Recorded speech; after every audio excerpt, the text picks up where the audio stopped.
pada saat kondisi seperti ini yang sudah saya jelaskan di awal, istilah independen dan dependent sudah tidak bisa digunakan lagi.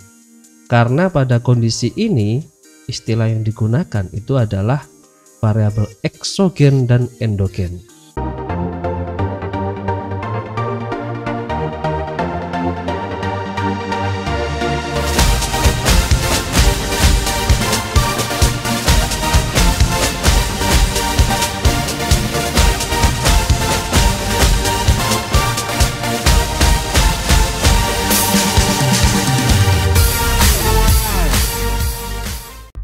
Di kelas sebelah lagi, sebelum saya mencoba sharing tentang variabel penelitian, di video sebelumnya saya sudah mencoba menjelaskan tentang metodologi penelitian. Di situ saya coba jelaskan bagaimana metodologi penelitian dilihat dari berbagai sisi, mulai dari tujuan, tingkat eksplanasi, jenis data, dan lain sebagainya. Dan di video yang lainnya saya juga mencoba menjabarkan atau sharing tentang pemahaman dasar tinjauan pustaka, di mana dari kedua video tersebut saya mencoba mengambil kesimpulan bahwa sumber data apabila dipadukan dengan dasar atau konsep teori yang ada itu akan bisa disebut dengan variabel penelitian. Dasar konsep yang ada atau teori yang ada dengan sumber data yang ada, baik itu data primer dan data sekunder, apabila keduanya itu saling mendasari maka menjadi variabel penelitian.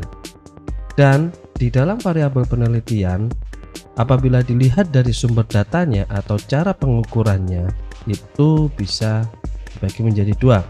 Yang pertama adalah unobserved, atau kata lainnya adalah variabel konstruk atau variabel laten. Kemudian yang satunya adalah observed atau indikator atau variabel manifest, di mana unobserved adalah sebuah data yang memang belum pasti dan untuk bisa mendapatkannya harus dilakukan proses-proses tertentu. Sedangkan untuk observed adalah sebuah data yang memang sudah pasti, sudah ada, tinggal menggunakannya. Sebetulnya di video di tinjauan pustaka atau pemahaman dasar saat penyusunan tinjauan pustaka, di situ saya sudah jelaskan apa itu unobserved dan observed. Sedangkan intinya variabel penelitian itu adalah, nah di sini saya mengambil dua referensi. Yang pertama adalah dari Sugiono, di mana di dalam buku Sugiono mengatakan bahwa variabel penelitian adalah suatu atribut atau sifat atau nilai dari objek atau kegiatan yang memiliki variasi tertentu yang telah diterapkan oleh peneliti. Tentu di sini sudah bisa kita pahami bersama dari bukunya Sugiono. Kemudian dari bukunya Imam Ghazali juga dijelaskan bahwa variabel penelitian adalah konstruk atau konsep yang dapat diukur atau dilekatkan suatu nilai. Jadi variabel penelitian adalah sesuai yang sudah disampaikan oleh bukunya Sugiono dan bukunya Imam Ghazali. Sedangkan variabel penelitian sendiri itu ada 5 jenis yang bisa digunakan. Yang pertama adalah variabel dependent atau kita umumnya biasanya mengatakan variabel terikat, yang nantinya dalam satu kondisi khusus itu akan disebut menjadi variabel endogen. Kemudian yang kedua adalah independen atau biasanya kita menyebutnya adalah variabel bebas, dan sama dengan yang variabel sebelumnya, nantinya pada satu kondisi khusus akan dikatakan variabel eksogen. Kemudian yang ketiga adalah variabel kontrol, yang keempat adalah variabel moderating atau moderasi, yang terakhir adalah variabel intervening atau mediating, atau biasanya kita menyebutnya adalah variabel mediasi. Oke, sekarang kita coba bahas satu persatu. Selain itu, ada variabel lain yang sering kita jumpai seperti variabel dummy, yaitu variabel yang digunakan untuk mengkuantitatifkan variabel yang bersifat kualitatif. Contohnya seperti jenis kelamin, trust atau mungkin kebijakan, jawabannya iya atau tidak, kemudian situasi dan lain sebagainya. Itu variabel dummy, tetapi di sini tidak masuk bagian dari variabel penelitian yang memang biasa digunakan. Variabel dummy itu biasanya lebih ke sisi nilainya. Kemudian juga ada variabel manipulasi, variabel respon, dan juga variabel kontrol, di mana variabel-variabel tersebut biasanya digunakan untuk penelitian yang jenisnya adalah eksperimen. Kemudian juga ada variabel teramati, yaitu adalah variabel yang memang bentuknya dalam ukuran atau efek dari variabel laten, sehingga disebut dengan variabel teramati. Nah, berikut itu adalah variabel-variabel lain yang memang dilihat dari sisi nilai dan penggunaannya. Cuman kali ini saya akan mencoba untuk membahas 5 variabel saja. Oke, untuk variabel yang pertama adalah variabel dependent. Apa itu variabel dependent? Variabel dependent adalah variabel utama yang diinvestigasi. Kemudian yang kedua adalah variabel independent, adalah variabel yang diduga akan mempengaruhi variabel dependent. Apabila kita ilustrasikan dalam bentuk diagram, bisa digambarkan seperti gambar berikut. Di sini saya memiliki 3 variabel independent dan 1 variabel dependent, di mana 3 variabel independent diduga mempengaruhi variabel dependent. Kira-kira seperti itu ilustrasi hubungan antara variabel independent dan variabel dependent. Kemudian variabel berikutnya adalah variabel kontrol. Variabel kontrol adalah variabel pengendali, di mana fungsinya biasanya dalam rangka untuk memperbaiki model awal. Apa maksudnya memperbaiki model awal? Ambil contoh, model awal memiliki koefisien determinasi adjusted R-square-nya itu adalah 0,65.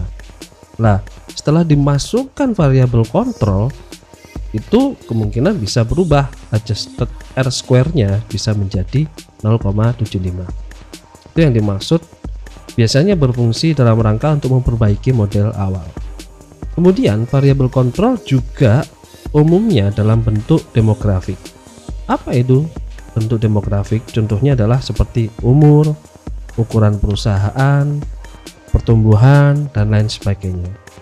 Dan variabel kontrol ini memang digunakan untuk mengendalikan variabel dependent atau variabel independent agar tidak terpengaruh oleh faktor lain.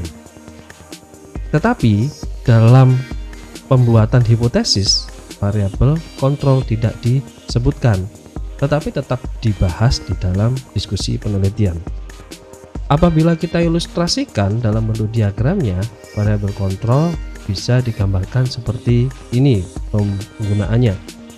Di sini saya menggunakan variabel kontrol untuk mengendalikan variabel dependent. Ada kondisi yang memang bisa digunakan di mana variabel kontrol untuk mengendalikan variabel independent. Kemudian kita bahas variabel berikutnya adalah variabel moderating, di mana variabel moderating adalah variabel yang dapat mempererat atau mungkin memperlemah hubungan antara variabel independent dan variabel dependent. Apabila diilustrasikan dalam bentuk diagram, kira-kira gambarnya seperti ini. Jadi satu variabel independent memungkinkan atau dimungkinkan mempengaruhi variabel dependent, di mana di bagian tengahnya memotong garis pengaruh antara independent ke dependent itu terdapat variabel moderating. Jadi posisi variabel moderating itu adalah memungkinkan atau dimungkinkan untuk mempererat atau mungkin memperlemah variabel antara variabel independent dan variabel dependent. Itu variabel moderating. Kemudian variabel berikutnya adalah variabel intervening atau mediating atau mediasi. Variabel intervening adalah variabel antara atau sebelum variabel independent mempengaruhi variabel dependent. Apabila kita ilustrasikan dalam bentuk diagram, saya gambarkan contoh seperti ini. Jadi variabel independent dan variabel dependent itu mempengaruhi. Kemudian di bagian tengahnya ada satu variabel yang memang mempengaruhi di antaranya secara langsung. Nah, di sini saya ilustrasikan untuk variabel yang pertama kita menyebutnya independen. Kemudian untuk variabel yang ada di bagian akhir atau kotak yang berwarna biru itu kita menyebutnya adalah variabel dependent.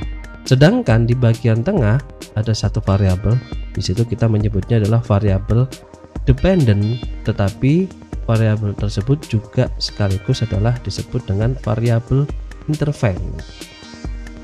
Nah, pada saat kondisi seperti ini yang sudah saya jelaskan di awal, istilah independent dan dependent sudah tidak bisa digunakan lagi.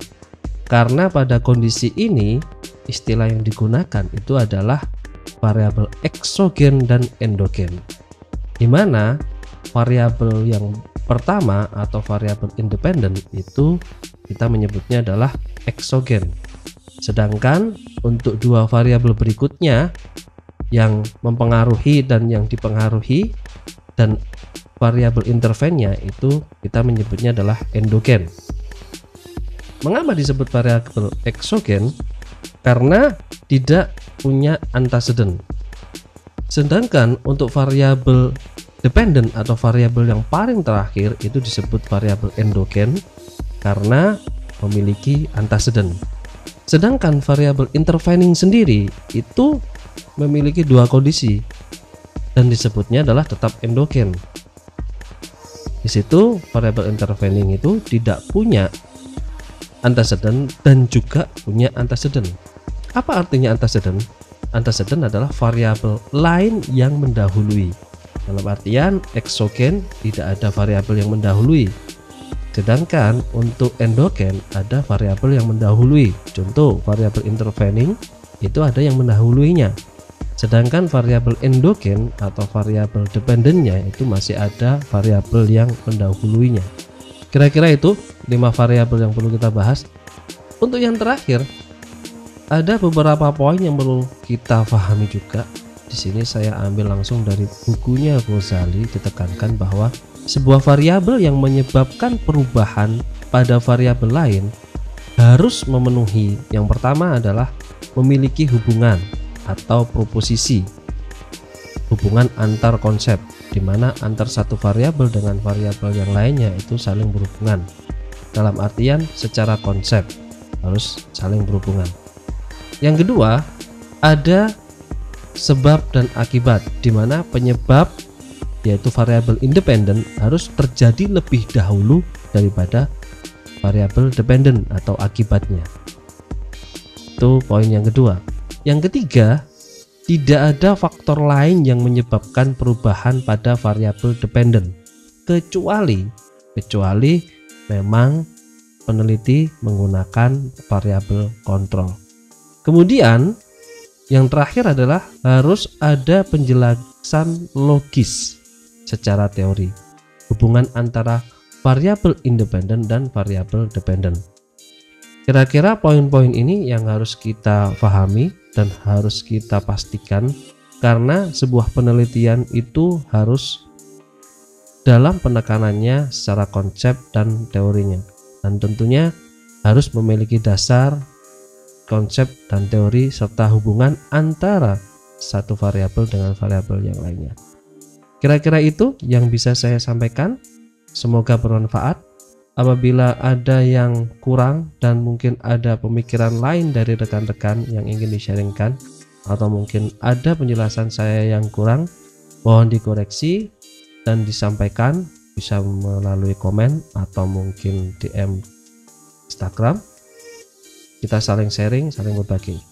Sampai ketemu di video sharing berikutnya.